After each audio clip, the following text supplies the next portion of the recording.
Hello, hello, hello, ladies and gentlemen, hello. My name's Laith Hampshire, and this is the 10-Minute Mindset, where we learn about the habits, lifestyles, and mindsets of incredible people doing incredible things. I have a very special guest for us today. His name is Alsop, famous YouTuber. Let's go. Enjoy. Zach, thank you very much for your time today. This is the 10-Minute Mindset. So, ladies and gentlemen, Zach is a viral YouTuber. After creating videos of sneaking into events, he became world famous and has been traveling around the world creating with stars of all nature, including Logan Paul, and has accumulated millions of views along the way. Zach, could you give us a brief outline of what you do and how you got to where you are now? So yeah, I'm Zach Alsop, and I pretty much make videos for people on the internet that I don't know. I guess like you could call that like a content creator, but yeah, I just make videos and put them online. Awesome, man. And what really inspired you to get into what you're doing now? It took like a long kind of process, but I guess like it all came down to just like reflection, and then I realized that I was always making videos anyway. I was always finding excuses to make videos, and then like I guess the realization of that kind of sprung me into just like doubling down and just going for it, I guess, properly. Yeah, that's awesome. Would you say there was a time in your life where you realized, hey, look, I don't want to live that Monday 9 to 5 office life, and I want to just go out there and make videos and just be creative? Yeah, well, like through university where I met you, I was so certain that I wanted to run my own business, and then I got out. I was pretty much doing that throughout university life. I wasn't really living the uni life. I was in the office in the centre of Bristol, Yeah.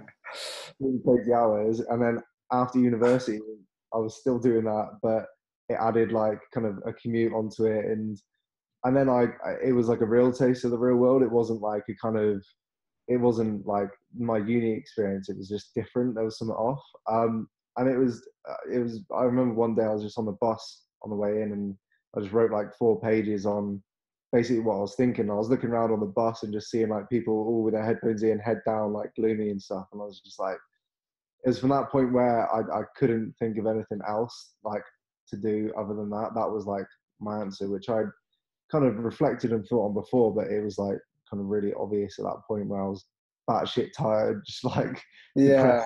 out the window on like a cold morning, just thinking what I'm doing pretty much. Yeah, mad. It seems like you had a really quite specific monumental shift in your mind that sort of made you really like, whoa, I don't want to live the mundane life. I want to go out and be a creator, which is really cool, really cool. So I can imagine when you're two different lifestyles, when you're on set and when you're off set. So let's talk about when you're on set. So when you're like in that space where you've got a project, like when you're in Vegas and you are every day filming, then having to edit every day, then having to film, then having to edit. It's really quite intense. You've also been incredibly busy. Do you have any tips or tricks for people, or any advice you could give around sort of how do you handle that, just sort of that high workload, Yeah. and sort of that type of stuff? Like it becomes easier because you know why you're doing it. And when you're doing, I find when I'm doing something for myself, like that I care about, it's a kind of obvious answer to that. But like you just get that extra bit of motivation, and you do it because you know the reasons for doing it. You're not answering to a boss. You're not like, if you don't do it, then you're just shooting yourself in the foot.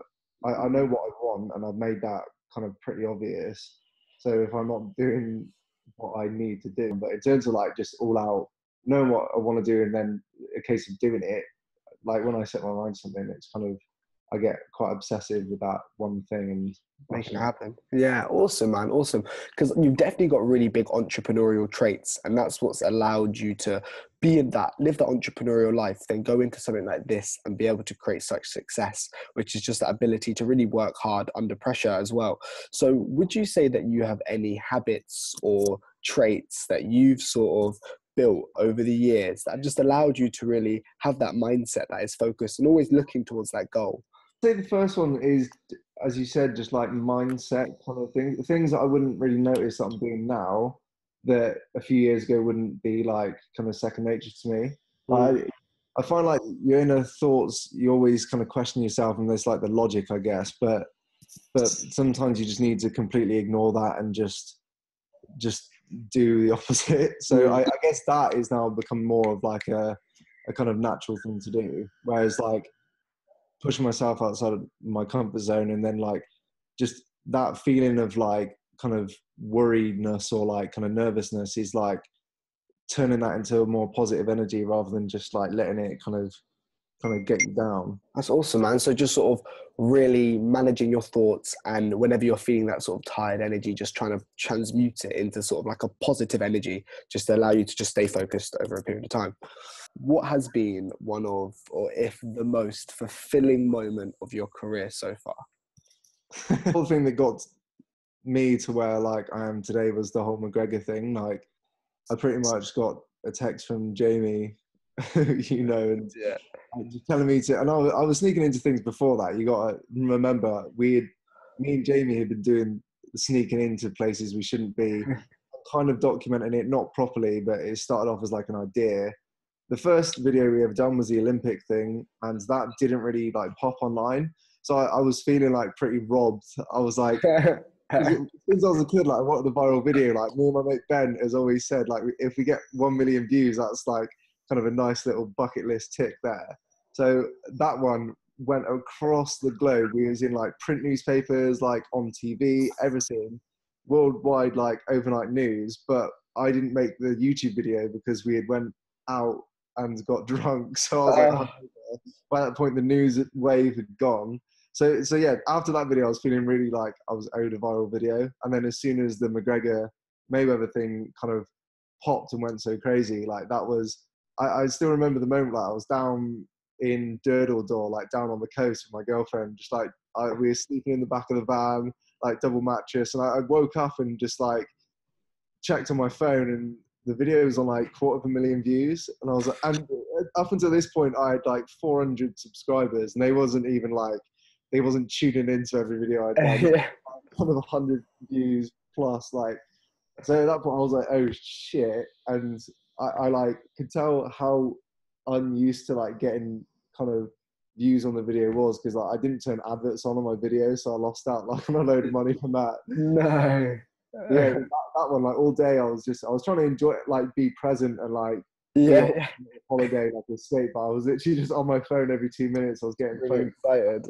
So that was the moment to me where I was like, finally, like it's happened, which I always intended it to. Like the stuff I was doing was always mad enough to, and like the videos I felt was good enough to, but it just wasn't. And I guess there's lots of different reasons why it wouldn't have happened before then, but when it did, I was just like, yeah, I think I'm gonna try and do this properly now. So yeah, it's amazing, man. So I can imagine as well, though, that doing what you do, you must experience some pretty big challenges along the way. Yeah. What would you say has been sort of the single biggest challenge that you've had, and how have you had to overcome it? Big question. I guess like the getting to where I am now, it's almost like three parts. Like as we were talking about earlier, the kind of deciding to do it and that and nothing else. So the walking away from like running a business with three mates, which I was enjoying, like is sick, way better than having a job, all that kind of stuff. But just I guess the realization of that wasn't what I wanted to be doing for the next 10 years, whatever. And dealing with the kind of mental side of that, like questioning yourself, basically just springboarding yourself into like a whole world of what the fuck, like don't know what's going to happen, if it's going to work. So that was the first part, and then I guess getting to where I am now, like all those videos and all those hours that I spent on videos that were getting put out to like no one, and no one gives a shit. And then as soon as the kind of McGregor thing popped, and people then gave a shit about what I was doing or what I did do, then all those videos got the credit that they deserve. Amazing, man. Just the mental side of that, like kind of, and even so now, all my friends who I've met along the way say that the first 100,000 is the hardest. I'm creeping up to like 50,000 now, and then they say it starts to snowball. So still like part of that kind of still just plugging away, because there's days like last night, I think I got over 1,000 subscribers in one night, which was crazy. But then like other days, literally you'd lose some, and it's just Yeah, kind of being sound with yourself and just knowing that like it's going the right direction, kind of thing. yeah. Amazing, man. You definitely have got the mindset that will probably get you very far, just because you sort of know that sometimes you have good days, sometimes you have bad days. But I Yeah. think as long as you are enjoying the process, which you clearly are, Yeah. is the most important thing. And I think when you're giving yourself and your own dream everything, then you sort of can pull through those bad times, which is Yeah. awesome. That sounds awesome, Zach. So just to finish this off, I can imagine on your journey, you've probably had a load of advice, some pretty bad, some decent, and some that's probably stuck with you every day from the moment you heard it. Um, I'd love to hear, could you share with us what has been the best advice you have ever been given? Recently, this isn't very applicable to many people, but I've got it written in the whiteboard, like in my room. Done is better than perfect, especially for like what I'm doing. It may not be the case, obviously, if you're a surgeon or something. Yeah. Not better than perfect, but like for what I'm doing, where I'm trying to upload regularly, suited to what it is I'm way too much of a perfectionist. So that is what I remind myself every day with the whiteboard and stuff. The pursuit of happiness isn't like, it's pretty futile. Like happiness is like an emotion, and it comes and goes, and that is what makes happiness so good when you experience it. Blah blah. Mm.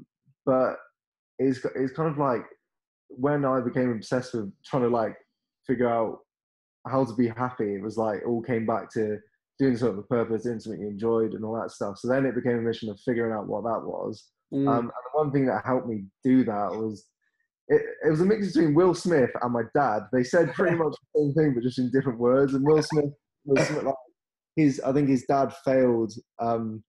It basically got made redundant or whatever in a job that he hated, and he got that job just because he had kids and stuff. And I think Will Smith said something like he failed doing something he didn't enjoy.